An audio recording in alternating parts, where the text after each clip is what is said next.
The right to offend is not some pesky little part of freedom of speech that we have to put up with. It is the heart and soul and lungs of freedom of speech. It is the coursing lifeblood of human progress. It is the instigator of liberty and modernity and science and understanding.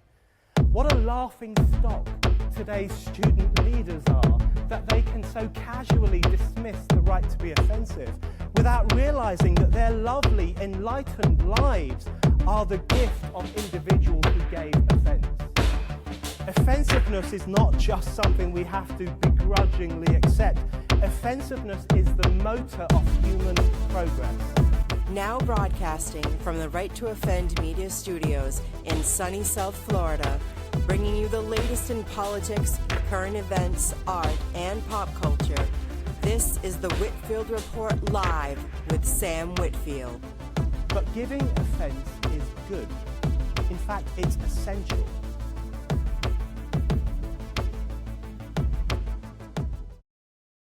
And welcome, ladies and gentlemen, to the final Monday edition of the Whitfield Report for 2025.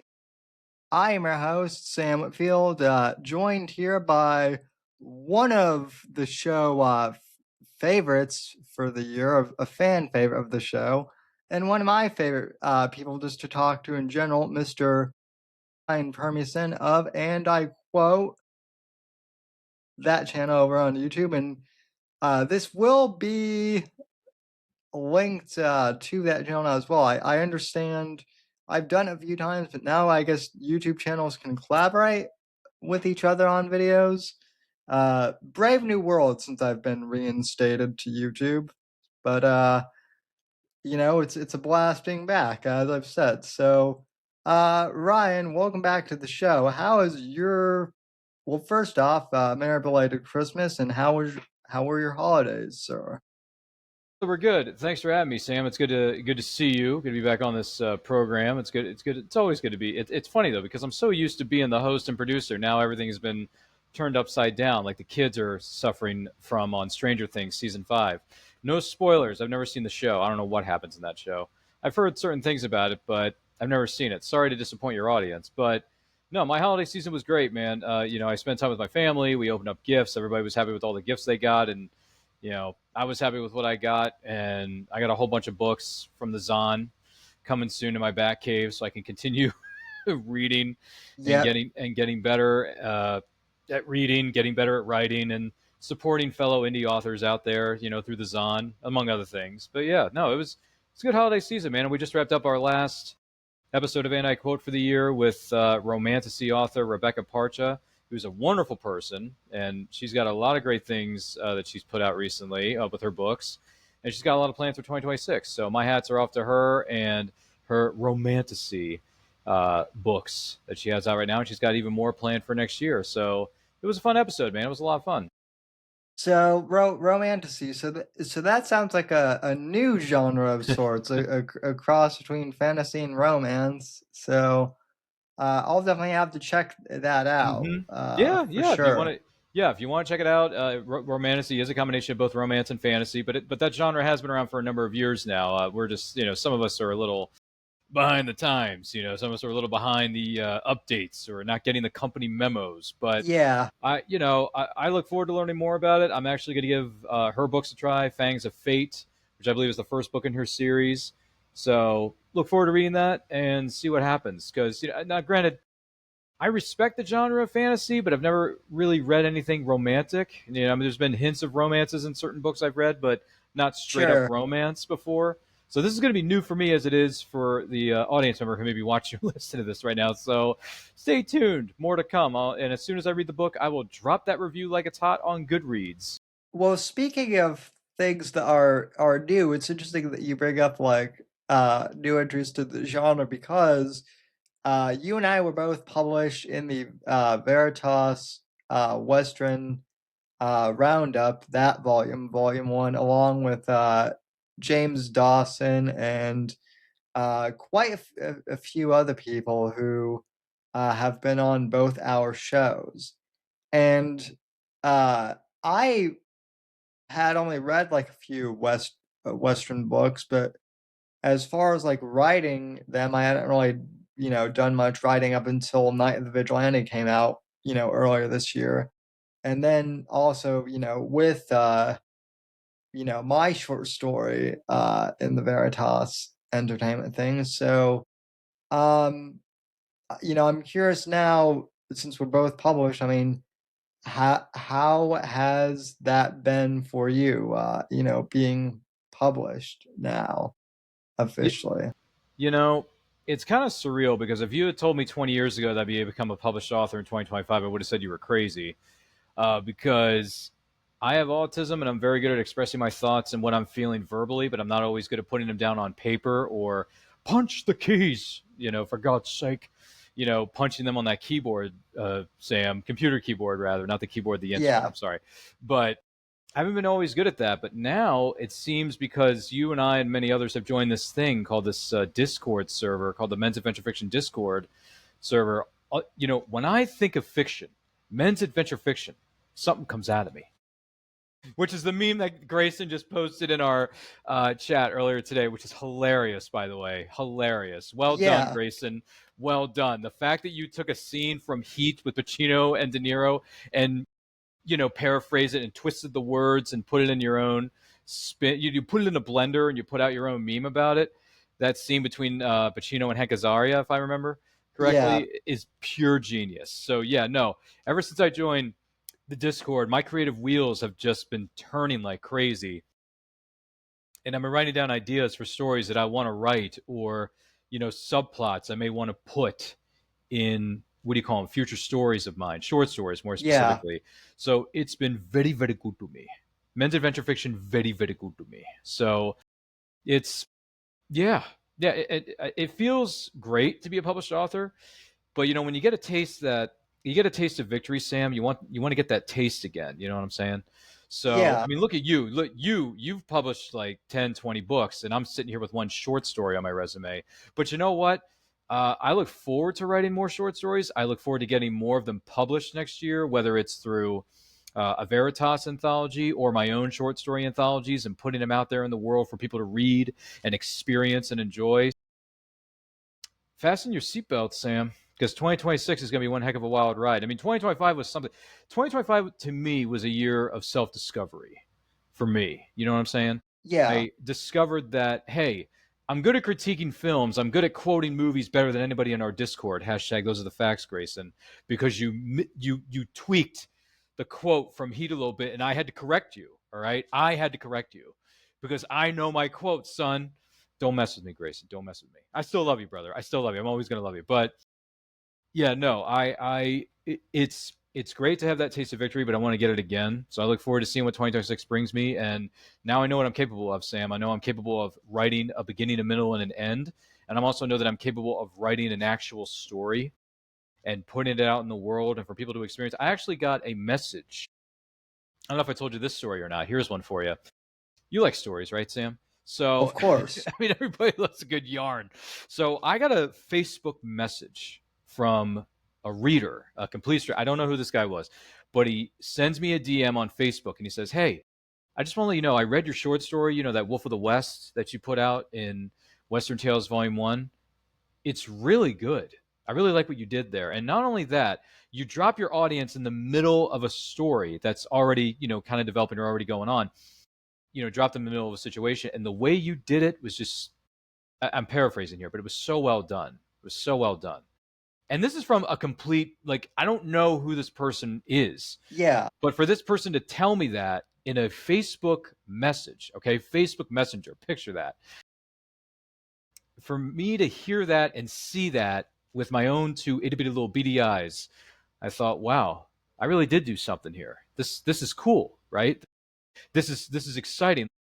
That was fun. Let's do it again. Yeah. Seriously, let's do it again. Let's write more stories and put them out there, because the one thing that aspiring writers, 99% of them don't do is finish what they start. Yes. And I finished what I started, and I got stories that I've written. I'm going back. I got to edit one of them. I got to finish writing another one that's got the first two acts written out. Sam, I just got to write out Act 3, finish it off. But it's it's there, and it's going to get done one way or the other. Yeah. So, for those of you who write a story and you finish it, you're already ahead of the curve. So there you go. See what I mean? And I would fully agree. Like that's the number one thing that I always get asked by all these people is, people like, oh, Sam, you're so lucky you get to, interview all these great authors on your show and you get to, read all these books, in advance. But, what's your big secret? And I always tell people, out of everything, it doesn't really matter exactly like when you write, but I at least try and write daily, or at least, if not daily, consistently at least, and get a schedule down because there are so many people I know who they may write a book or they may start to write a book or they may start to write a story or something and then they're like one chapter in and then they just you know forget about it because of work, no life or whatever, or they've just lost interest. And then for some reason that they get jealous of, the success that you or that, or even I have, we're relative nobodies in the world of, you know, published authors. Not to say that we're nobodies completely, but like we're not famous by any We're no stretch of Stephen the King. Yeah. no. We're not Stephen King. We're not Jack Carr or Lee Child or who was the other one we were talking about? Michael Connolly. You know, But guys like that. But look, we're making our own headway, man. We're yeah, paving our own roadway. We're paving our own highways. We're building our own streets. and it's To an extent. because of it's because of consistency. And yeah, I mean, like we might not be, I might not be, close to Michael Connolly or but I can also tell you that like I interviewed Kyle Mills on my show who wrote, the Vince Flynn books for a number of years. That's kind of my thing. If you had told me like 10 years ago when I was first reading Vince Flynn, if you had told me that I would be, interviewing the guy who took over for Vince, like I would have thought you were crazy. Again, that's persistence and the fact that, I guess someone thought that I had a good enough of a reputation to interview him. And I'm very, humbled by it. And it was a great conversation. Yeah. So and yeah, your short story was great. I mean, also getting like compliments on my short story, from Night of the Vigilante, that spin-off short story I did, that was incredible too. And yeah, I also get DMs from people I've never interacted with on Facebook or Instagram, and it always kind of like it always, humbles me a bit. I'm like, wow, here's someone who I don't know from Adam, and yet they took the time to just write to me out of the blue. So It's great. It's great getting yeah. feedback, whether it's from somebody in your circle or somebody outside your circle, or just a random audience member saying, "Hey, I stumbled upon your book on Amazon, or I stumbled upon it on this blog or whatever it was, and I really liked what you wrote here." You know what I mean? And it's like, wow, that's people get Yeah. discovered in the most unexpected places. It's just this is one of the things that's great about life is that you never know what's going to happen, and the greatest moments of our lives happen when we least expect it. So. Real. Hmm. So I actually have a question in regards to podcasting, since you and I are like, in that world too. We're in competition. No, I'm kidding. We're not. No, we're Well, not in competition. have you ever had that? Have you ever had that same experience of, interviewing someone and being, either shocked by just the interviewee or, just by the reception of the interview that people have? Hmm. That's a. You know what, Sam? This is why we pay you the big bucks around here. That is a good question. I. Wow. I've gotten feedback on some episodes of Anti Quote that I've done over the years. Don't get me wrong. I'm trying to think of the one that stood out, the one that got the most, or not the most, but just a comment that stood out from the rest. You know what I mean? That's hard. I'd have to check my records. Um, you know, Well, or is or is there one for yeah, you, I guess, where like, yeah, you thought the interview would go one way and then it went yeah, completely the other? Because I've had a few of those. yeah. For me, I mean, well, here, let me put it to you this way: none of the interviews I've done went. They did go a certain way that I thought they would, and then sometimes we would go off on tangents on certain topics or certain things that I brought up, or there was a question that I posed to my guest, and they would take it in a bit of a different direction. So that has happened a few times, not a lot, but one interview that stands out, and this is one that I thought was going to go one way and kind of went another, was anytime I interview an indie author from a genre that I don't read in, or I haven't really gotten into it, respectively. I'm always fascinated by the things they say about their genre or how you learn about it, because we were kind of joking around the other day about Romanticy with Rebecca and myself, and you can see this in the tape. It's on the tape. It's in the interview. And I thought, oh yeah, Romanticy. That's kind of sort of kind of newish. Right? She's like, no, it's been around for years. And I was like, oh okay, because I'm familiar with dragons and vampires and all this other stuff, and I'm familiar Right. with Obviously, when I think of fantasy, one of the first things I think of is movie wise is Never Ending Story, or you think of Lord of the Rings, right? You think of Lord of the Rings, and she's like, well, there's elements that I was inspired by Lord of the Rings, and this, that, and the other. And I'm like, oh okay, makes sense. And then she's like, but there is romance in my stories, hence the reason it's called romance. It's like, okay, Yeah. there's just certain things about fantasy and romance and how you can combine the two that I wasn't previously aware of previously.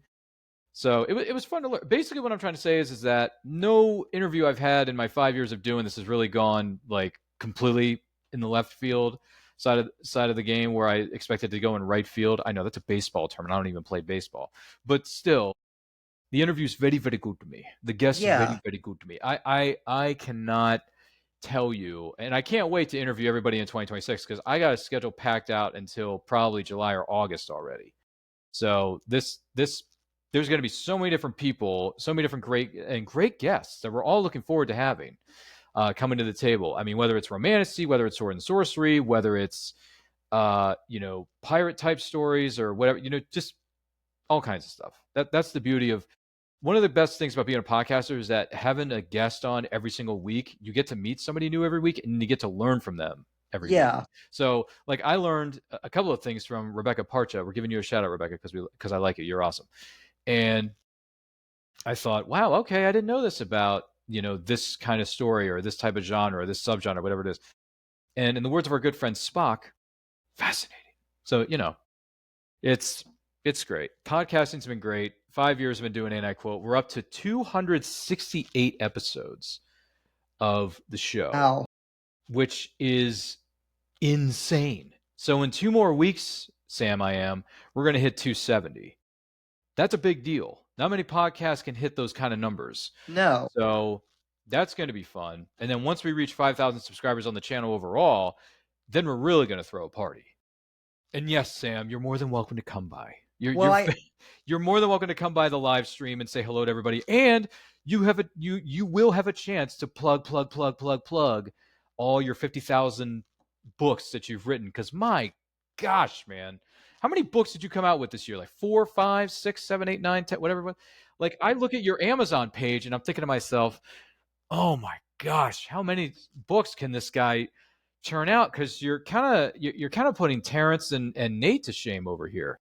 Well, it's interesting that you say that. I actually was talking about this with James Dawson the other day. Yeah. I've put out Good friend of ours. I've put out 3 this year, plus the short story in the Veritas, which, by the way, like I've told people, like I submitted that, and I did not like, I thought it was good, and I submitted a great piece. I'm like, if If it makes it in, great. But if it doesn't, that's fine too. And so I was kind of pleasantly surprised that they picked, that story. But then, like, I also submitted a story for the Noir November, which is a little more up my alley, and I thought that one would get in for sure, and and it didn't. So I'm not that I'm too disappointed, but like, there were other people who thought, well, Sam, that's kind of your genre, and so I guess what I'm saying is, like, the Western, that wasn't really my genre at first, and yet, like, I got published in that volume, and then the volume that people kind of expected that I would get published in, I, you know, I didn't get published, but I did read the short stories, and they were all really good. So, you know, uh, different expectations for different folks, I guess. So, Yeah, I mean that's um, true. That's true. I was bummed too. I missed out on Veritas Noir. I really wanted to submit something for that, but just the timing, the scheduling yeah, didn't work for me at the time, and things are always crazy. But I love noir, but I've never written a story in the noir genre. But that's not to say I don't want to take a swing at it. It's just didn't work out this time. The good news is Veritas. For those of you watching, I did order a copy of Veritas Noir from the Zon. Okay, so it's yeah, coming to my house, Sam, and I'm gonna sit my keister down on that couch and I'm gonna read that because I'll be honest with you, the Veritas books, and I've been reading several of them the last couple of days before I jumped on this with you. Man, what is it called? Pull of the Tide, fantastic. Longwood Trail, awesome. Cherry Blossoms by Midnight was really solid. I mean, my gosh, Veritas, like, they're just killing it, man. Everybody yeah, is. yeah. They really are. And I mean, I feel humble enough to kind of be in on the ground floor of this, along with you and Luke and Nate and Jake and Brina and Rebecca and Ter- Grayson, and I mean, we Terrence, Terrence. I mean, we've got so James. many people writing now. It's fantastic. It's an army, really. So I mean, the one, I guess, bummer this Hmm. year was kind of, and Luke's talked openly about this, so I'm not, divulging anything private, but Hmm. it was kind of a bummer to hear about, his health, scare a bit. And man, I mean, like, I have a disability, and people think that I'm brave for putting, up with what I do, but man, I mean, like, not being able to walk is way different than, potentially, like, your heart giving out at any day. That's some heavy stuff. And the fact that Luke remains so optimistic, uh, in spite of everything he has to deal with, like, that dude is my inspiration, Yeah. with everything he's gone through. Mm-hmm. So 100%. Yeah, he's our Rocky Balboa. That's for sure because he won't. yeah, Because every time we mention Luke, you got to mention Rocky because as we all know, Luke is a big fan of the Rocky franchise and he won't shut up about it. So well, no, and it's I'm a great. It's great. So yeah, he's our Rocky Balboa. He's the eye of the tiger. He's the he's the general. He's the soldier. He knows what he's doing. And Luke, more listen. You, and Luke, I know you're hearing this. You're the man. Just keep pushing, keep grinding as you always do. Put out as much as you can, man. Because now, granted, I haven't read these yet, but I'm telling you, if the stories I've read so far from Veritas are any indication, guaranteed I'm going to love Fire in the Tall Grass. It's almost guaranteed I'm going to like Gun Law Bloodlands. I mean, what's the other one he wrote? Viper and Red Rocks. I mean, gosh, I can't wait, man. I can't wait. I mean, I've been reading all these Veritas books the last couple of days, and they've been just stellar. And I can't even wait to read more of them. even in his words, his bad books, quote unquote, which is Frozen Wrath. Frozen Wrath is, I'm sorry, Luke. I know that you and I will argue with this, but like, Frozen Wrath is actually a great book.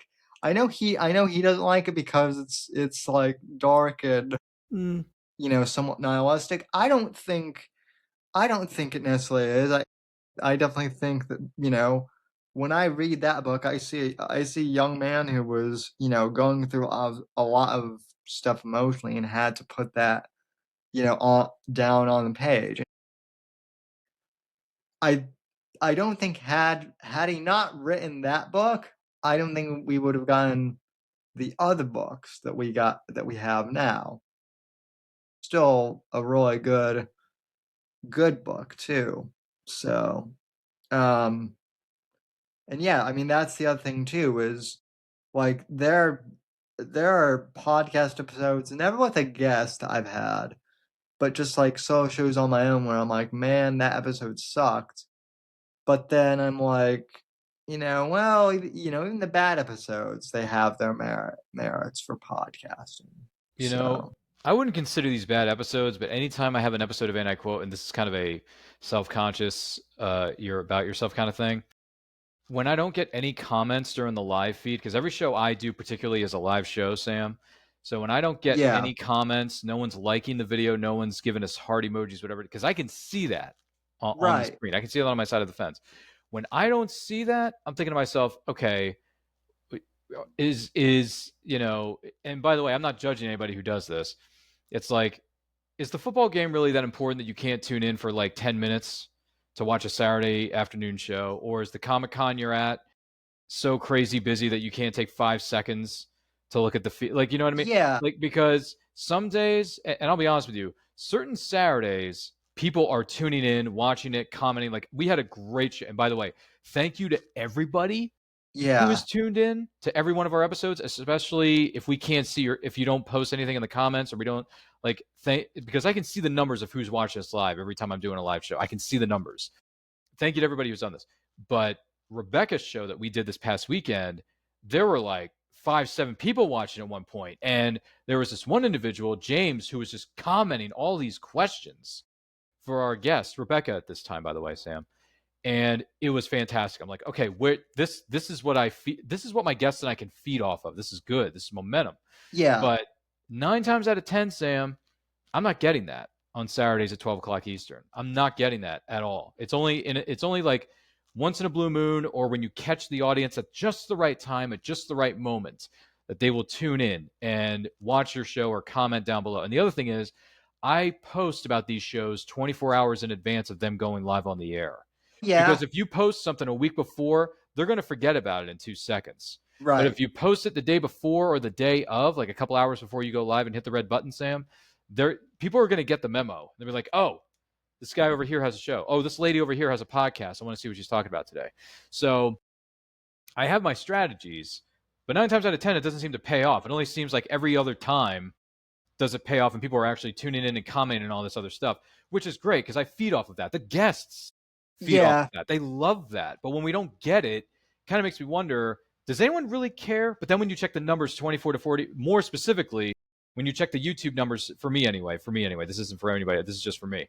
72 hours later, my video went from 1 view to 75 in 3 days. And I'm yeah, thinking, okay, people are actually going back and watching the replay, which is yeah, great. The replay, what do you call it?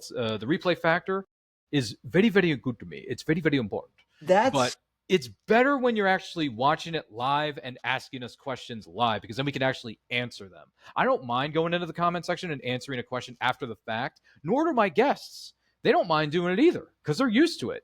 But it just bums me out personally and professionally when no, people don't tune in and comment live during your live broadcast. But then when they go back and they watch the replay and then they comment later, or they post about it on their social media after the fact and say, hey, this episode was really cool, you guys need to see this. I'm thinking to myself, okay, good. We've done something. We've conquered this mountain. We can move on to the next one. Fantastic. Rebecca's yeah, episode went from, we had 7 people tuning in yesterday, so that was great. Now, 24 hours later, it's gone up to 46 views. And I'm thinking to myself, okay, I put in the right hashtags. People are going back, watching the footage, watching the tape. And when you post YouTube shorts, that's another thing that gets you attention. Yeah, that's actually one thing I wanted to mention too. I know I mentioned to you like right, before we got it airs. The Whitfield Report, the YouTube channel was banned for like 3 years, and then YouTube realized that they made a mistake and they reinstated the channel, which I'm glad. Coming back, it's been a completely like new experience though, because like you said, what I'm starting to figure out is yeah, the live views, like if I get like 7 to 10 viewers when I do the Wednesday night live show, like I'm happy. But then like 24 to 48 hours later, that live stream that only got maybe 10, 20 views max while live, but it's getting a hundred, to 200 views, like 24 to 40 hours later. And so what's weird is like YouTube's algorithm, I don't know how it works. I don't think anybody does, and that's part of the problem. But I don't think they promote live, content as much um as they used to, or just in general. Yeah, maybe they Uh, don't care. I don't know. And you're right. The algorithm has been fidgety for years and years and years and years. yeah, I don't begin to understand it, nor do I want to, because I'm just focused on what I'm doing and what the kind of programming I want to put out to my audience and let them know, hey, if you guys want to hang out with us and talk with us about, geeky topics that we talk about every single week, feel free to do it. I mean, the movie, and this is another funny thing too that's happened with me. I don't know if this has happened with you or not, but with the movie watch-alongs that I do on Friday nights, those 35th, 40th, whatever anniversary we're doing, yeah, certain movies will get big numbers after it's already aired, after we've done the live feed of it, respectively. And then when I go back and look at the more recent movies we've done, these are very popular movies that aren't getting many views. We did watch-alongs for Home Alone that have barely reached 105 views. We just did one for Force Awakens. Force Awakens turned 10 years old. And it's only gotten like 67, maybe 70, 80 hits. And I'm thinking, this is Star Wars.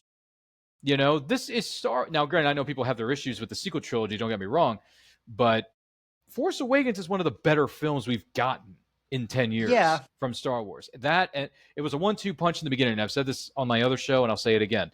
Force Awakens Rogue One was a great 1-2 punch right out of the gate. Two great films. After that, I'll leave that up for another discussion for another time. But the first two movies are solid. And then other movie watch-alongs we've done earlier this year, Sam, it amazes me how these videos have not gotten nearly as much views as the ones we've done 6 months ago. I'm thinking, where has everybody been? yeah, What is going on? Like, listen, I know we live in a crazy mixed up world and there's a lot going on. Don't get me wrong. But the movies we celebrate are fun to a certain extent. I mean, some of them are dramatic films. Don't get me wrong, but we like to have fun on these shows, and we do that every single week. And it doesn't. And it seems that more recently, within the last 3 to 4 months, no one really cares because the views aren't really showing. You know what I mean? You put out your content, or excuse me, you put out your videos, and you hope it gets views, and yeah, some of them will, but others you're thinking to yourself, how can this movie that just turned 25 not get at least 1,000 views? Because this is a movie that's been around for 25 years, and people have had 25 years to see it, and they still do to this day because a lot of movies are streaming nowadays. So I'm curious, since we ended the year not so great on the views when it comes to the movie watch-alongs that we've done in the past, Sam. I'm looking forward to seeing what the numbers are going to be in 2026 because we've got a killer lineup for 2026. I've already put out links to the first 4 shows that we're doing for movie watch-along next year. We're doing one for Twister with Bill Paxton. We're doing one for Muppet Treasure Island. We're doing one for The Rocketeer, which is a pulp movie. And we're doing one the week after that for The Phantom with Billy Zane, because that's another pulp movie. So I'm hoping we get in an audience. We'll see. And once again, once we get closer to the air date, I'm hoping that some of the members of our Men's Adventure Fiction Family Discord will want to be panelists on those episodes for Rocketeer and The Phantom. I will definitely I will definitely be a panelist for the Phantom. There you go. See, that problem's already been Because solved. I saw, yeah, because I saw, well, first I saw that when I was like a kid, way We back were when, all and kids, Sam. loved it. But then I saw it again recently, and like, yeah, it holds up, and Fun movie. it surprisingly holds up like better than some like more contemporary superhero movies. Well, the other thing is this movie is more truer to the source material, Yeah, which is another what do you call it factor within its favor, because a lot of people have said over the years about comic movies, oh, they don't stay true to the origin story, they don't stay true to the comic books or whatever, the original property. Well, the Phantom is one of the few that stands out as being true to the property, for the most part. I mean, granted, and there's a little few creative liberties they have taken with it, but then again, Hollywood's been doing that since the beginning of time. yeah, But it holds up, man. And Billy Zane loves to cheer on that movie every time you see him at a convention. well, and that's one movie too that I wish we had got like, Two more, maybe three more. yeah, Yeah. at least one more Yeah. sequel, right? I would love to Because have seen it. See the torch passed on to his son or something like that. Like that would, Billy Zane's son, that would have been awesome. yeah, or even just because like not to like diss anyone who loves Batman or Superman, but it's like everyone knows the backstory of Batman, and everyone knows the backstory of Superman, but there are all these pulp heroes like the Phantom from the 30s and Or the 40s, Rocketeer. yeah, or the Rocketeer, who nobody, I shouldn't say nobody, but they're a lot more obscure, and so Very obscure. yeah, Yeah. Very niche.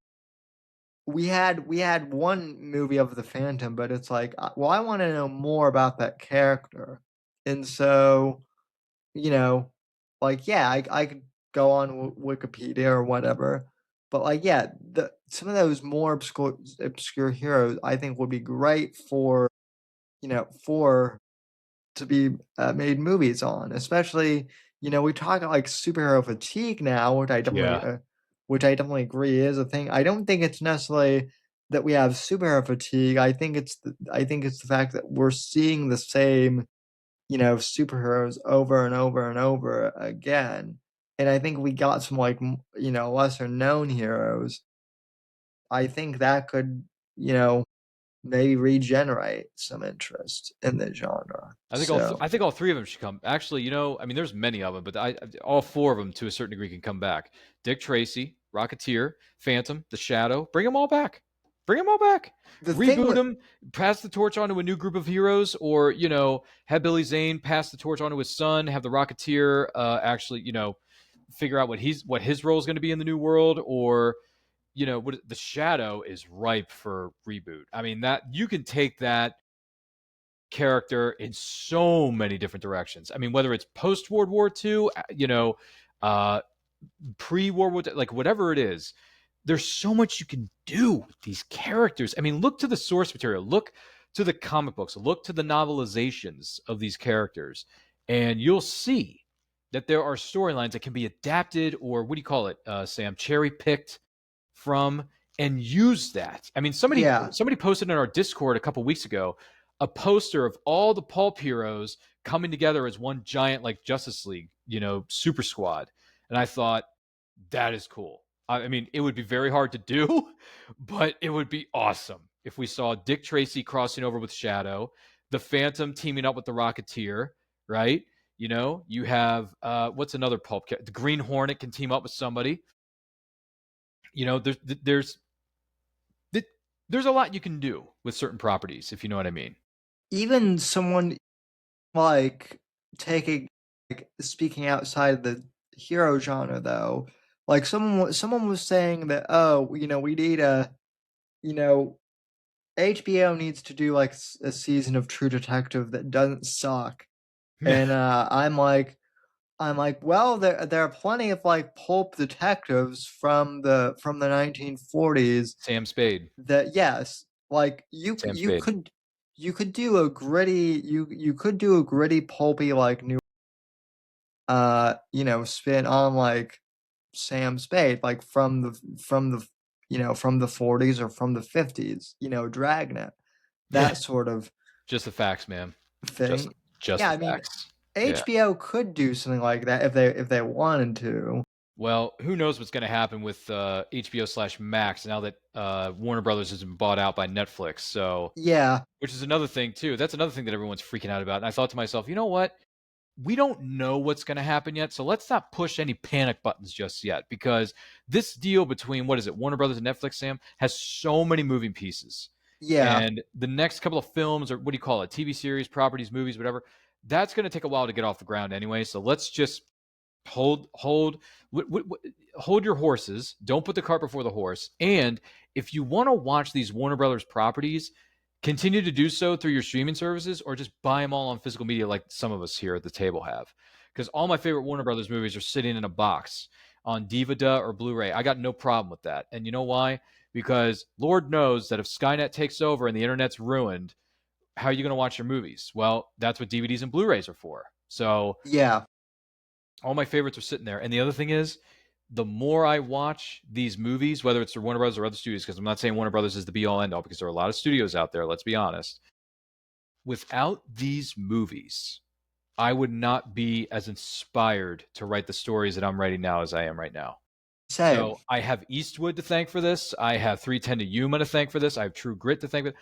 Like, all these different movies are so awesome that it inspires you to have ideas for stories. And then you just all you got to do is put pen to paper and just write it. And just write it. But the most important thing you got to do is, if you got an idea for a story, write it and finish it. Don't just start writing it and stop halfway through, or stop when you get to the end of the first act, because every story is a 3-act structure, Sam. Every single story is a 3-act structure. So finish it, get it done. And remember, the first draft is allowed to suck. All right. It's Yeah. okay. My rough drafts are not the best.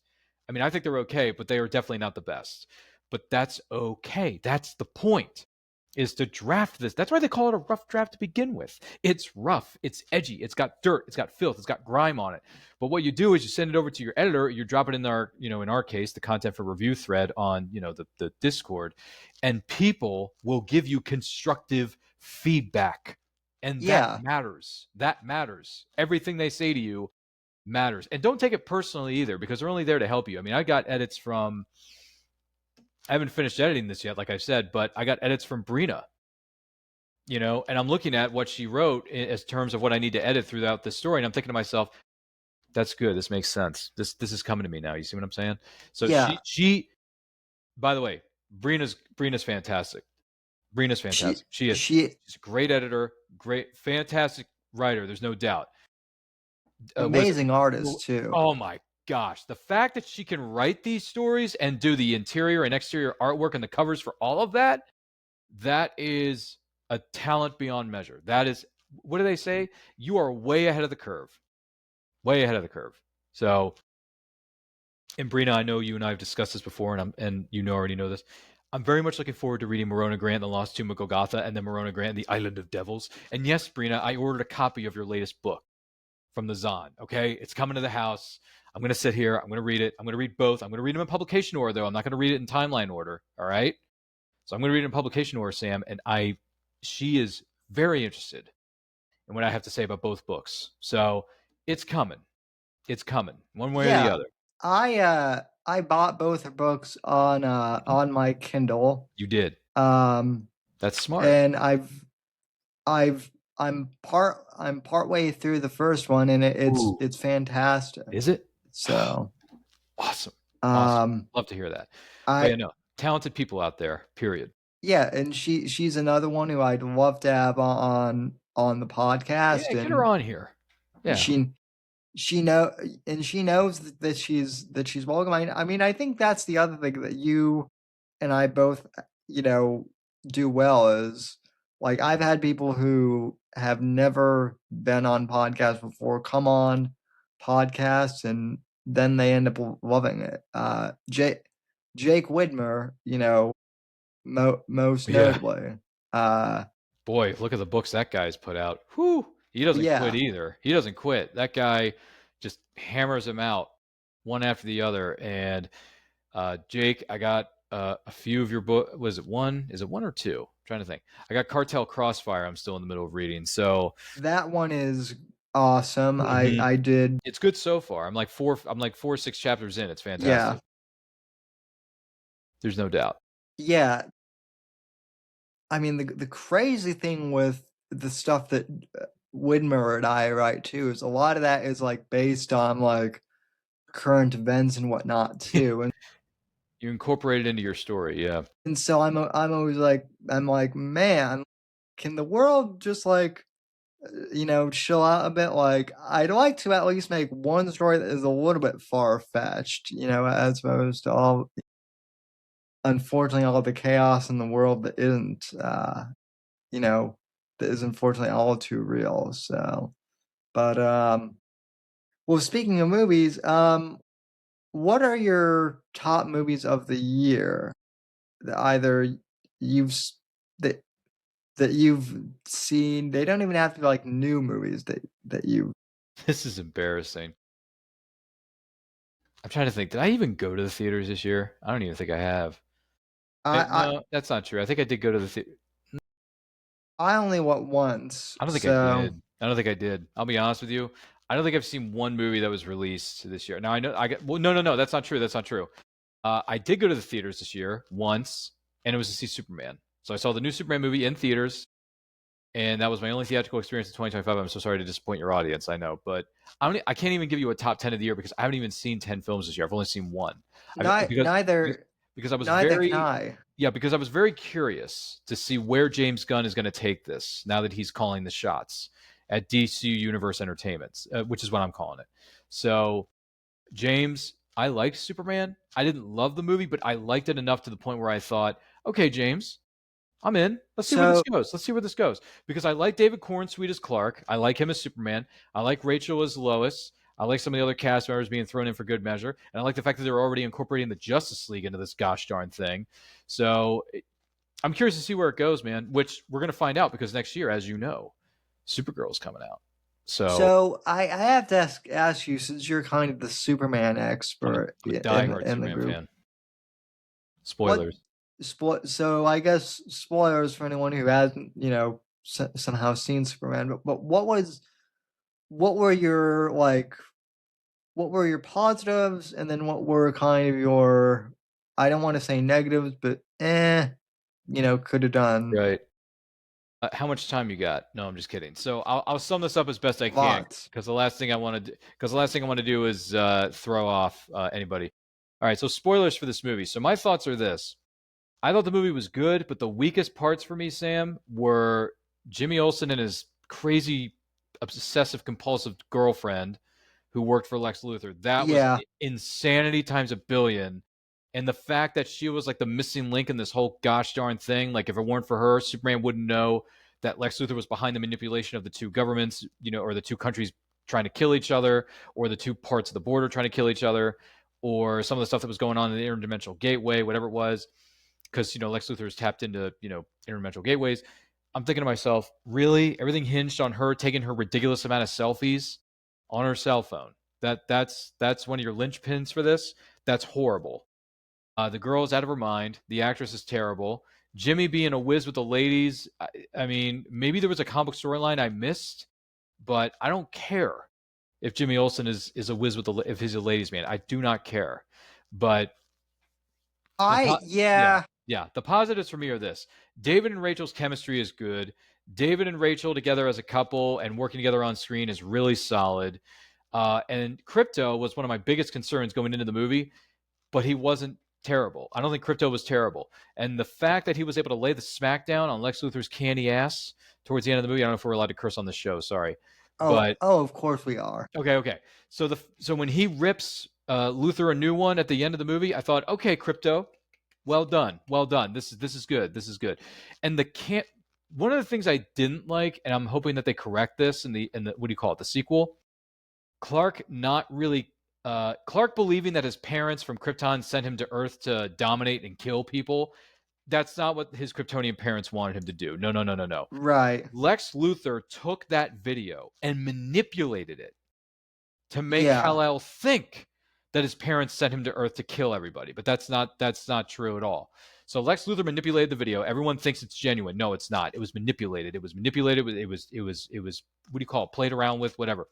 It was manipulated. So Kal-El, you better learn that fast in movie number 2. But him to say, I don't really care what my Kryptonian parents think. I only care what my Earth parents think. It's like, hey, man, look, you can come from Earth and Krypton and still enjoy both sets of parents at the same time. Even though you're talking to a hologram in the fortress, they're still your parents, man. They're still your parents. Like, if I had a chance to talk to my parents through a hologram, I would still do it. I would still do it. So that kind of annoyed me. But looking forward to see what happens in the next one. So Supergirl's cameo at the end was funny, but my concern about the new movie coming out next year, Sam, and I don't know if you've seen the trailer for Supergirl yet, but I just hope that she's not 1,000% drunk the entire movie and she doesn't learn from her mistakes because, look, she's been through trauma, she's been through crap, and this is based on the most recent comic book series, Supergirl, The Woman of Tomorrow. I get that.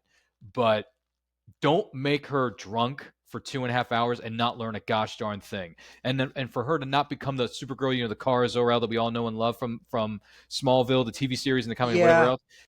If she doesn't have a character arc in this movie and she's just going to be drunk the whole time and feeling guilty and then just beating the crap out of people for no reason, that's going to be a problem. But I'm hoping it's a character arc that she will become Supergirl and embrace herself for who she is and realize this is not a competition between my cousin and myself.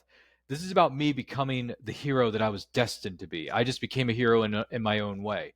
And that's fine. That is fine. Just become Supergirl that I know from the comics that I've read from the 80s and the ones that I saw in Smallville with Laura Vandervoort playing the character of Kara in Smallville, which, by the way, that is the best, right now, the best live-action on-screen representation of Kara Zor-El that I've ever seen. Laura Vandervoort is the queen of Supergirl. Melissa Benoist, no. Helen Slater, beautiful woman, wonderfully talented, and she was a good Supergirl for what she was in that movie, but the movie itself around her was crap. So and everyone else who's played Supergirl in between, the voice actresses, they're good. They're really good. I don't mind the voice actresses. But if we're talking live action interpretations of the character, Sam, Laura Vandervoort is the cream of the crop. Now, I'm hoping I would agree. Billy Allicock will overtake that. I would love for her to do it. But it all depends on the movie, Sam. Yeah. I think the thing that I don't want to put words in your mouth and say that you and I have similar gripes. But I think my biggest gripes, like you said, were again with Jimmy Olsen / Lex Luthor's like supermodel girlfriend who was taking that whole thing felt like a kind of like one of James Gunn's like I don't know, gunnism, if we can use that term, like inside Directorisms, yeah. Like James Gunn has his like own, quite quirky sense of like, humor, which I will say I'm glad that he didn't like put his own brand on it like as much as he has in like other movies like, Guardians of the Galaxy and whatnot. So it wasn't as present in Superman as like it could have been, and I'm very, grateful for that. But on the other hand, in the areas where it showed like with that whole, girlfriend thing, it really did show. And it was kind of like I was also kind of scratching my head being like, really where is this going? So also, not to be rude or, like disrespectful, but yeah, like you, I don't want Supergirl to just be like a drunk college, a drunk college sorority girl, yeah. The entire, 2.5 hour movie. So that's going to be bad if it is the case. But we'll see. We don't know yet. The movie's coming out next year, and I'm going to be there. I'm going to see it because I like the look of this actress. I like how she looks in the suit.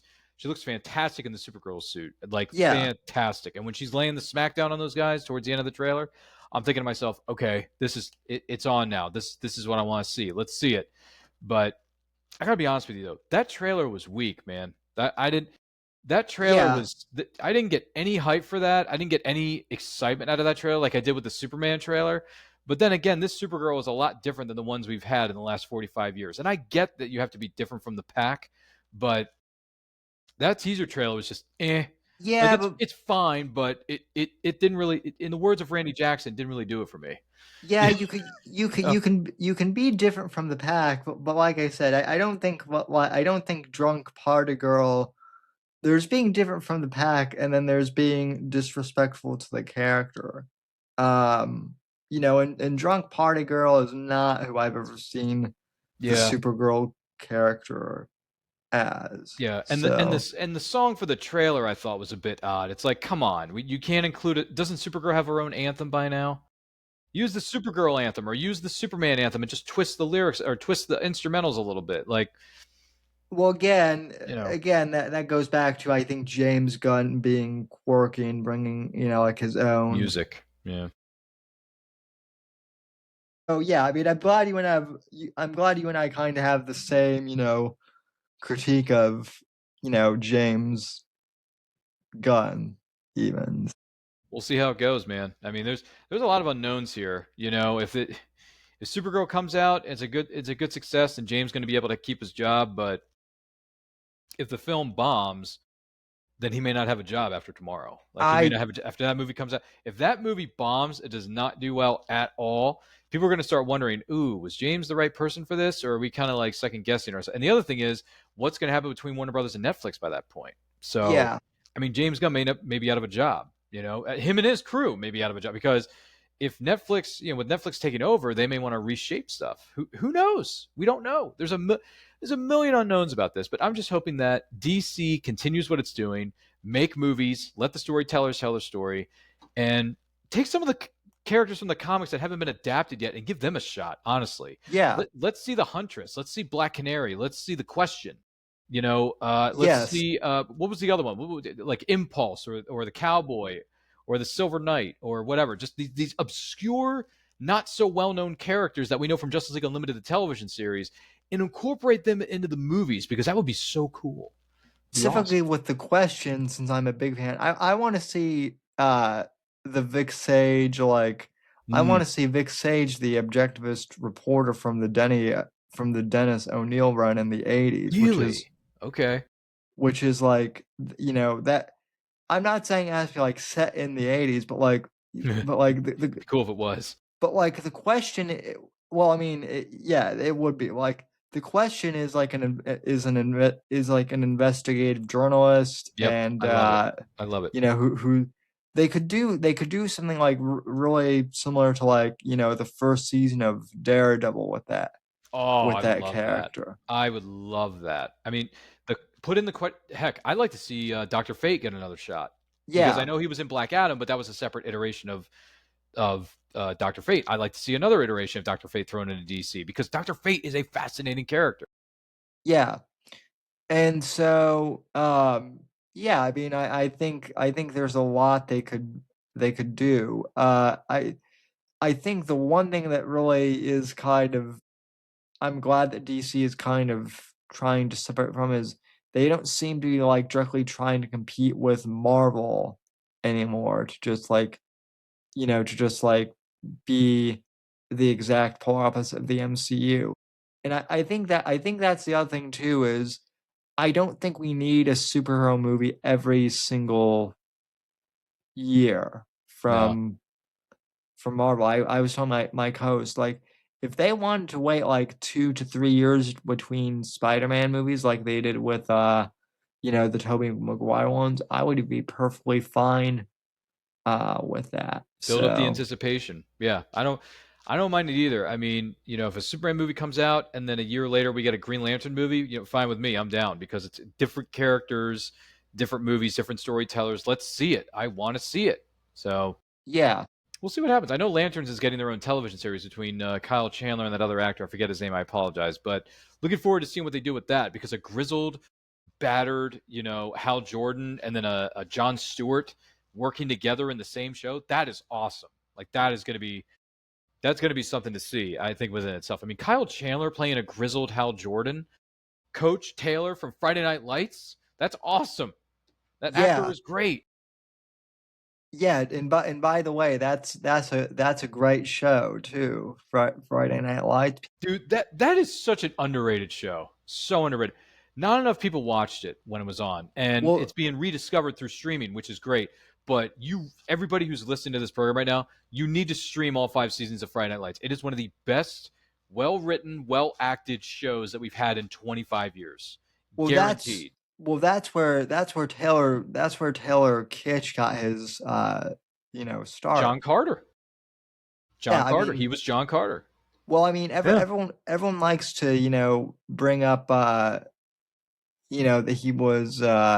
that he was in John Carter and Gambit and X-Men.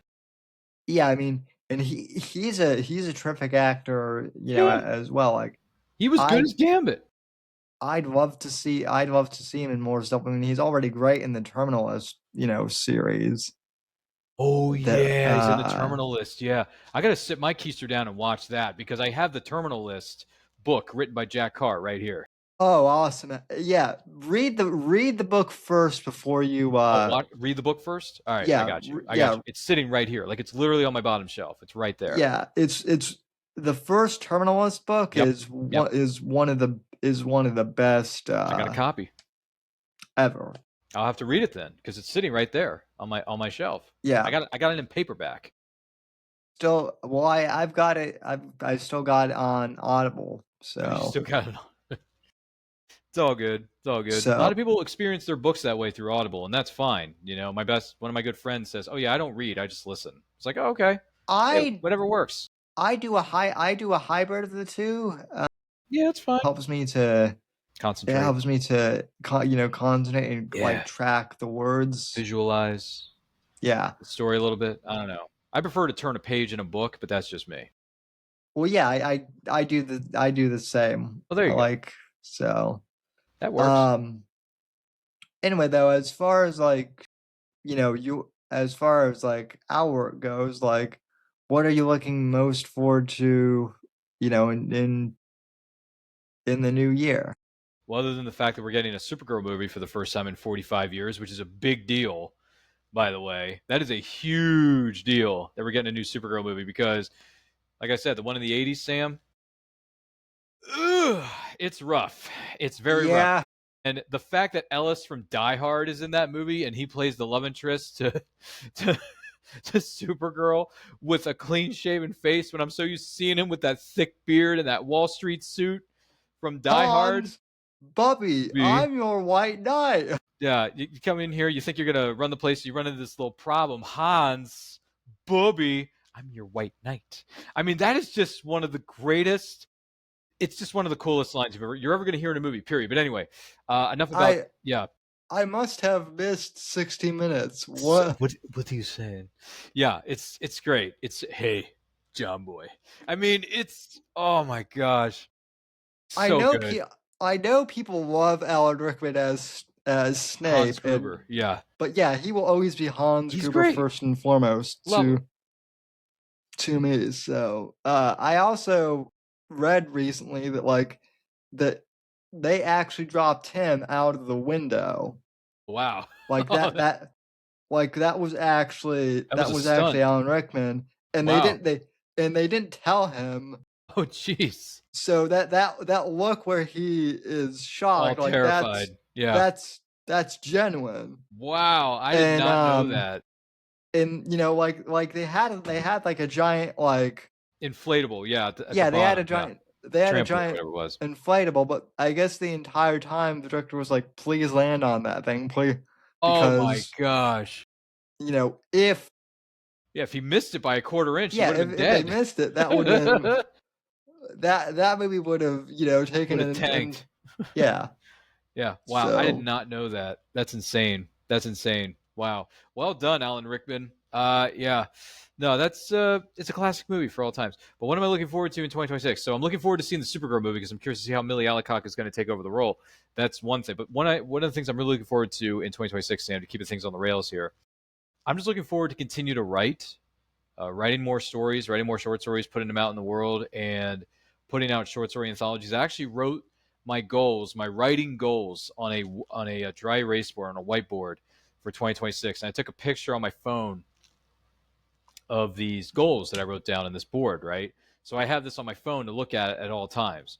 So I'm just looking forward to continue to write, to continue to learn, and continue to get better at it, get stronger, get faster.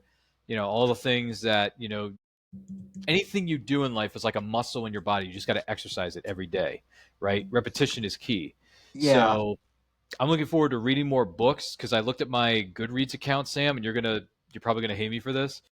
I only read like 8 books in the span of a year, and some of those were one-offs. They were short story books, ones that had what were they called? Quick reads. Quick Yeah. reads, right? Like Charles F. Millhouse has his quick read series, and then you have the Veritas entertainment books that were 50 pages, which are short novellas. So that was quick reads. With all due respect, it was a Hey quick read. man, that's better than a lot of people. It is. I mean, to a certain extent, it is. But I read 8 books, and only 4 of them, if not 3 of them, were full-length novels. Now, one of them was something we've been talking about for a good while now in our Discord, respectively. King Solomon's Mines by H. Rider Haggard. I don't know if you're familiar with that or not, but I read that and I thought it was good, but I don't think it was great. Like it's good in the men's adventure fiction genre, but it's not one of the greatest I've ever read. But then again, I still got a long ways to go. You know what I mean? So we'll see. Yeah. But I'm looking forward to reading more. I'm looking forward to writing more. I'm looking forward to all the great guests we're going to have on And I Quote for the Saturday show, and all the people we're going to have on our Friday night shows where we're doing movie watch-alongs respectively. I'm looking forward to all that. But the things I'm looking forward to the most are just, and this is one thing I'm very, very big on. Consistency is the key, Sam.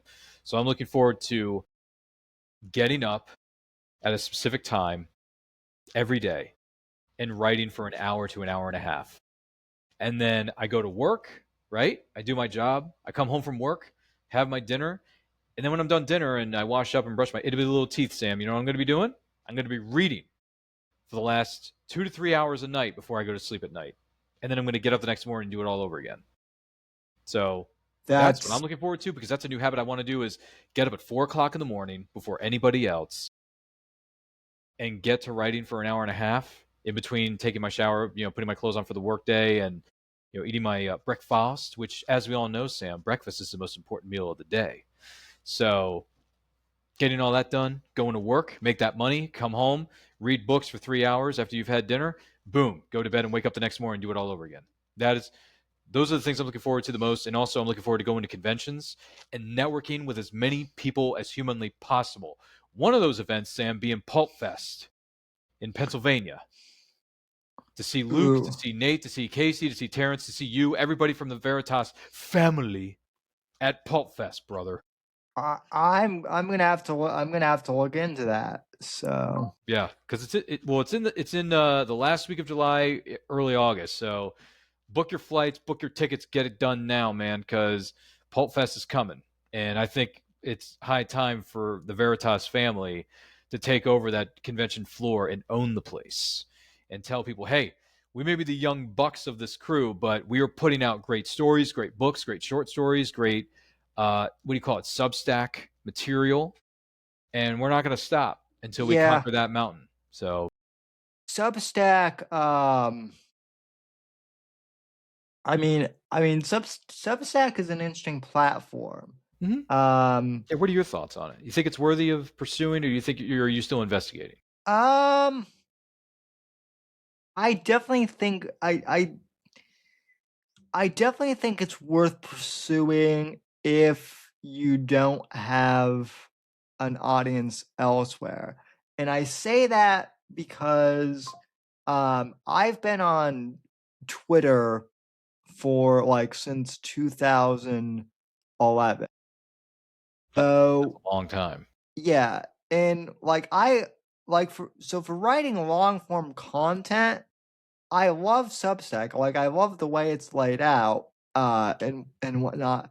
My problem, and maybe it's just a me problem. That could be entirely. but it's really hard, I've noticed, to to say, hey guys, like if you want a long form content, or my short stories for free, go read them on Substack. Because like some people, they don't want to go over and create like another account or something. So that can be difficult. I'm trying to get more people over to Substack, but so that's gonna be one of my things. So All right. I look forward to hearing your thoughts because, I've thought about that. What is it, Substack? But then again, I'm a very new fish in the sea, so I got a long wait. Like I said, one of my goals for 2026 are simply this: write as many short stories as I can, put together 3 short story anthologies with different short stories focusing on different genres, and put them out in the world and get people to hopefully buy copies of them or purchase them on, what is it, ebook, right? Get it on KDP, read it, enjoy it, give me feedback if you want, because reviews help. Reviews help, they do. And one of my other goals for 2026, Sam, I don't know if you knew this or not, but I want to turn one of my short stories and adapt it as a comic book, because comic books are awesome, and yes, it is. comic books can give you a whole new audience that you can tap into and bring them into your circle. Who knows? I mean, I got ideas for it. I mean, honestly, I could adapt Wolf of the West as a comic book. I think that'd be cool to have a Western comic book out there. I think that'd be fascinating. But then again, I could take one of my other short stories and adapt them as a comic book. We don't know. So I haven't decided which story is going to be adapted as of yet to that comic book format, but I'm looking forward to discovering what that is and putting together a team that is going to adapt my story. Like, I can write it, and then I'm going to have, to find a letterer, an inker, an artist, all that stuff. And I have resources that I can go to find these things, which is great, which is fantastic. So I'm very excited to see where that goes. That's one of my 2026 goals, is to adapt something as a short story into a comic book. So, and I want to do it as a one-off. I don't want to do it as like a series or anything. I just want to do it and try it out and give it a shot and put my best foot forward and do it. And we'll see what happens. Put you know what I mean? Like, put your cards out on the table, or put your chips back on the table, see what kind of cards we get. Yeah, I would love to do that, like for one of my books too. And I have looked The Assassin? No, I'm just kidding. well, Could be yeah, something else. maybe Sins of the Assassin, maybe Night of the Vigilante, Oh my God, Night of the Vigilante! Sign me up, Sam. Sign any me up. I mean any of them. I'm in. My whole thing is just from like talking to artists and like people in the industry, like it is uh, I mean it takes time to write the books just Mm-hmm. as is, As is, yeah. right? And then um as far as like producing on comic book, I mean, I don't have the money to like really pay any artists outright. So like if there were a way where like I could split like the royalties with um you know the artist or whoever. Like it's just there are lots of moving parts to it. So I would be very curious, like, to hear like what your experience with that would be if you Yeah. do Yeah. pursue it, because Yep. that's one where it's like if I had lots of cash just like lying around, Yeah. I absolutely would pursue it. But Duffel bag full of cash. like yeah, just It'd like be great. I don't know if you know who like Eric July is. Sorry, I'm not familiar with this one. He's a Eric July is a YouTuber who Mm-hmm. he also does his own.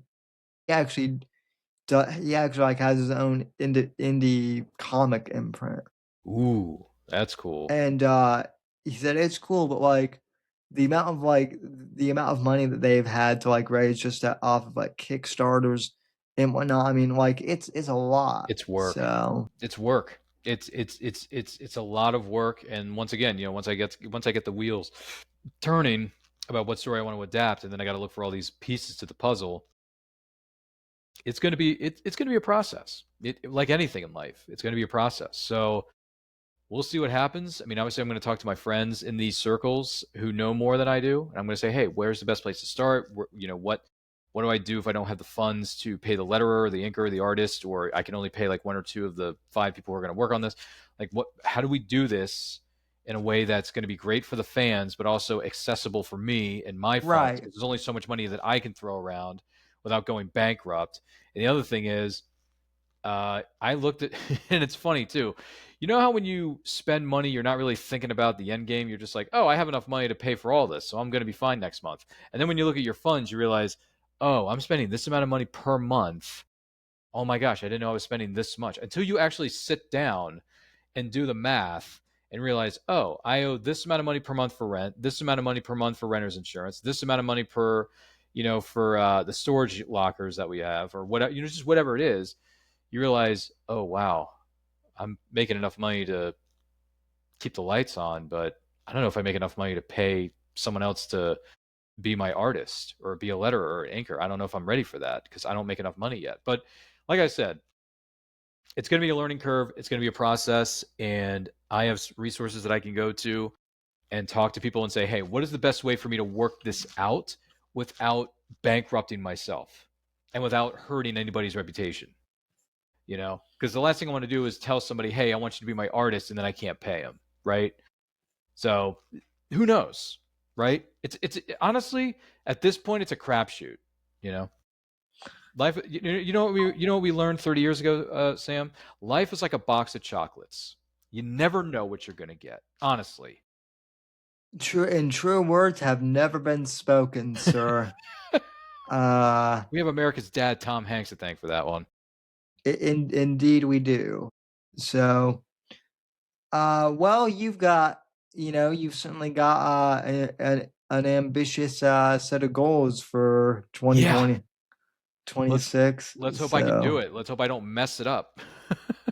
So, and well, you've always got support from me and the others in the Men's Adventure Fiction Discord. I mean, if that meme we got from Grayson is any indication, 2026 is going to be a hilarious year for memes, because clearly Terrence has influenced Grayson, and Terrence and Grayson are throwing memes at each other, and then we become like victims of this in our Discord chats.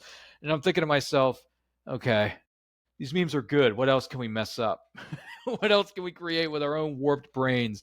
Yeah. But no, listen, 2025 has been a challenging year for all of us in so many different ways. But for me, it's been a journey of self-discovery and discovering what I'm capable of as a person and as a writer now. I can actually say this, Sam. I am a writer. I am a published writer. How many people can say that? Not many people in this world can say, oh yeah, I've done this, that, and the other. But by the way, I'm a published author. How about you? That is, not many people can say that. So I am happy. This is a word that gets thrown around a couple times, but I think it bears repeating. I am grateful for the Men's Adventure Fiction Discord. I'm going to say it right now. I am grateful for writing. I am grateful for reading books. I am grateful for supporting indie authors around the world that you, I, and everyone in that Discord and outside of that Discord are supporting. I am grateful for new ideas and new characters, right? I'm grateful for just being on another episode of the Whitfield Report, because apparently Sam thinks I'm important enough to have on this show, not just once, but twice in the same year, brother.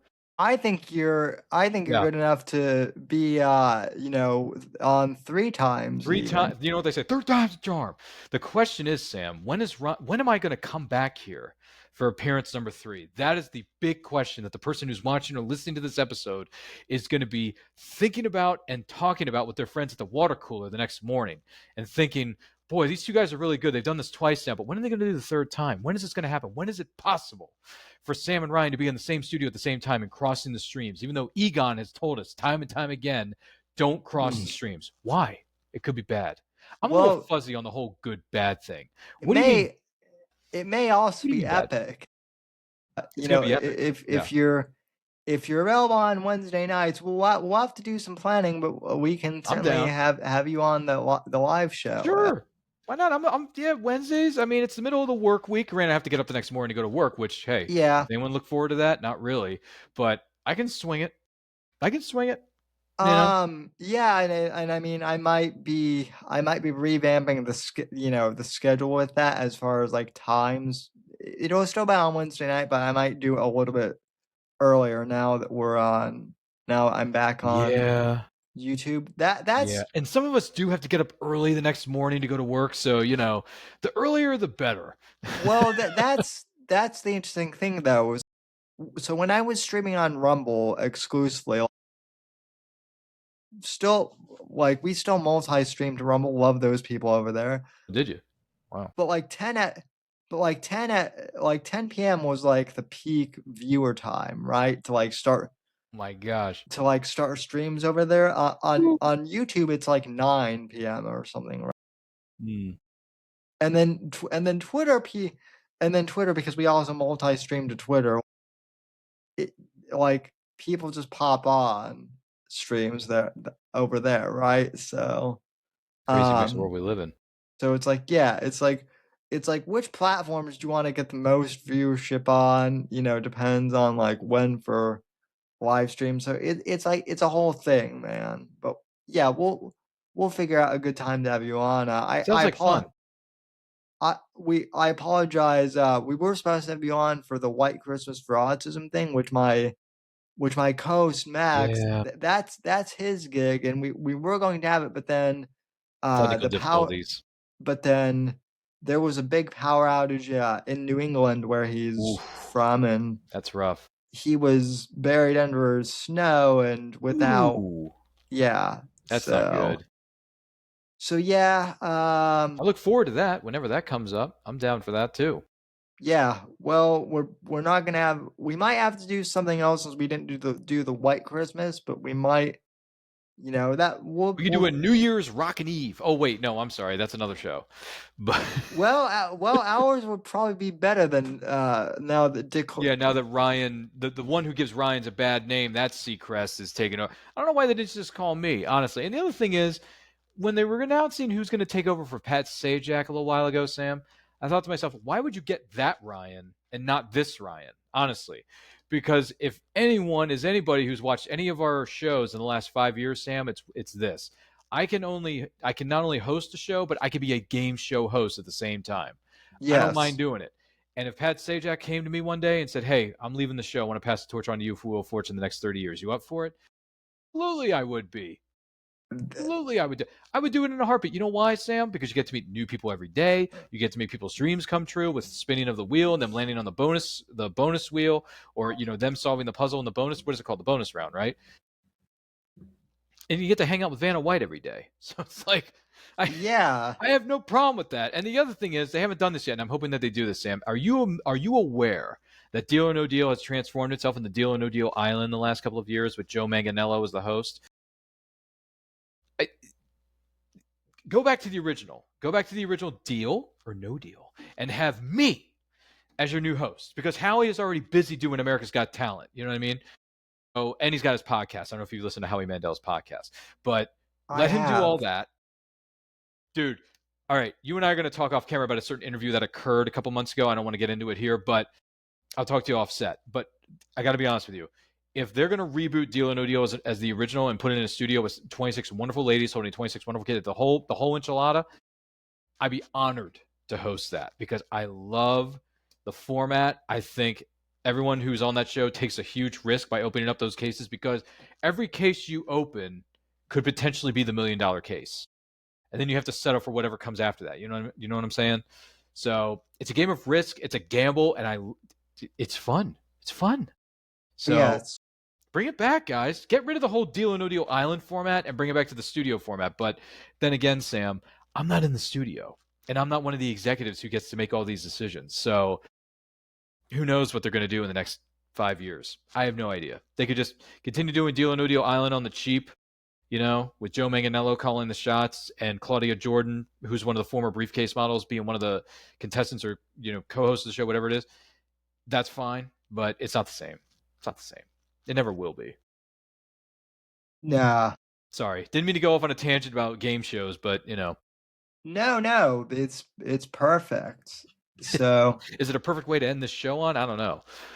Well, I mean, I think that's the other thing is I think that terrestrial TV is, it's not the same. It's not the same. It hasn't been the same for a very long time at this point. But I mean, I think you would be a good, I I love it. mean, you're already a great podcast Mm-hmm. host, I do it so every week. I do 2 to 3 shows a week, Sam. you do, yeah. So Consistency is the key. yeah, well, hey, that's how I built a brand with the Whitfield Mhm. Report. It's It's true. same thing with the books. Yep. It's consistency, And I like your and background too. You got the holiday festivities going on in your background. I like that. thank you. Yeah, people are like, Sam, it's not on Christmas. You need to change it back to the default. Well, If we're it's still in not the holiday season, it's not January yet. and it's not So New I Year's mean, yet. You haven't put up your New Year's set yet, which I'm looking forward to seeing when you yeah, put it up. not well. We're gonna have a good set. So That's for awesome. that, I'm looking forward to seeing it when you post it or start using it. I will. I'm So excited. awesome shirt by the way too. I Yeah. Yeah, this is on brand for Veritas Entertainment. Go to veritasent.com and treat yourself and buy yourself some Veritas Entertainment swag. You know why? Because they are the best new publishers going today. So whether you like it or you don't like it, learn to love it because it's the best thing going today. Woo! Nature Boy Ric Flair, baby. Only one Nature Boy. indeed. Mm-hmm. So VeritasENT.com, folks. Treat yourself to some merch. Sam, you deserve some merch too. Let's get to some. yeah, well, people have been asking. But yeah, Get that merch. we'll be getting some merch out to people hopefully in 2026. Well, before we sign off, is there anything you'd like to promote? Before we head out here, where can people find you? And when is your first upcoming show? That's a lot of questions in the span of 20 seconds, so I'll try to answer them as best I can. But no, I'm just kidding. Sam, you're awesome. We love you, man. My name is Ryan of And I Quote Channel. Follow me across all forms of social media simply at And I Quote. Where am I pointing to? Where's my hand? There it is. At And I Quote Channel on all forms of social media. My YouTube channel is how I put out all my great, wonderful videos. Check them all out. We got interviews with some of the best creators from all over the world. I do And I Quote on Saturdays, 12 o'clock Eastern, where we interview indie creators from all over the world. We do movie watch-alongs on the second, third, and fourth Fridays of every month. Friday nights at 7 o'clock Eastern time, where we celebrate movies turning a certain age. Our first shows for 2026 are going to be on Friday, January 9th at 7 o'clock Eastern. We're celebrating the 30th anniversary of Twister with Helen Hunt and the late, great Bill Paxton, and the late, great Philip Seymour Hoffman is in that too. So going to be celebrating. Awesome. I know, going to be celebrating 30 years of Twister, and then our first show of And I Quote is going to be on Saturday, January the 3rd at 12 o'clock Eastern Time, high noon, 12 p.m. Eastern Time, with Hollis Joe McCollum, if I'm saying that name right. She is an indie author, and we cannot wait to have her on the show and talk about her books. So tune in. It's going to be a lot of fun. And check out my short story, Wolf of the West, published by Veritas Entertainment, part of Western Tales Volume 1, which you can find in ebook, paperback, and hardcover on Amazon.com. Just type in Western Tales Volume 1. You can find it there. Or if you go to the link in my bio on social media, there is a link in my link tree to where you can purchase copies of Western Tales Volume 1 with the Amazon link to the ebook, paperback, or hardcover edition of it. So check it out. 16 writers, 15 different stories, including Sam Whitfield and myself are a part of that anthology. And boy, that was fun to be a part of, wasn't it? Let's do it again sometime. We should do it again next year. And in the words of the Western genre, saddle up, Sam, because they can purchase a copy right now and get that last-minute holiday gift for their loved one, or they can kick off the new year of 2026 right with diving into the Western genre. Wouldn't you say? There you go. There you go. And I can't think of a better sales pitch than that. So, But thanks for having me, Sam. Thanks for having me. Look forward to making my third time's a charm appearance in 2026. dude, we'll have you on more than just once. We'll have you Okay, that's on fine. we'll have you on a couple of times. Have me on Wednesdays. We'll hang out. Yeah. We'll have some fun. Sit by the fire. We'll sit by the fire, have a cup of coffee, talk about some books, maybe some writers, maybe some new things we're experiencing in terms of being a writer that year. Who knows? We can talk about our writing goals or writing, the stuff we've accomplished so far in 2026, and do a bit of we could check off things on our bucket lists. Yeah, that would be fun. But anyway, well, Ryan, thanks for coming on. We love you, and always happy to have you here. Thanks for being our our final guest for 2026, and man, the first guest for 2026 is going to have they're going to have you've set the bar pretty high, so Big the shoes to first fill. yeah. So I don't even know. There are a couple of people I'm waiting to hear back from regarding scheduling, but I will announce hopefully maybe on Wednesday who the first guest will be. But anyway, folks, thanks for tuning in, and I will see you Wednesday night for the final live stream of 2026. Until then, take care, God bless, and God save this great nation. Thank you all for listening, and take care. The right to offend is not some pesky little part of freedom of speech that we have to put up with. It is the heart and soul and lungs of freedom of speech. It is the coursing lifeblood of human progress. It is the instigator of liberty and modernity and science and understanding. What a laughing stock today's student leaders are, that they can so casually dismiss the right to be offensive without realizing that their lovely, enlightened lives are the gift of individuals who gave offense. Offensiveness is not just something we have to begrudgingly accept. Offensiveness is the motor of human progress. Thank you for watching the Whitfield Report live on the Right to Offend Media Network. Make sure to check out Sam's books on Amazon, Audible, and Kindle. You can follow Sam on X at SamW_NGC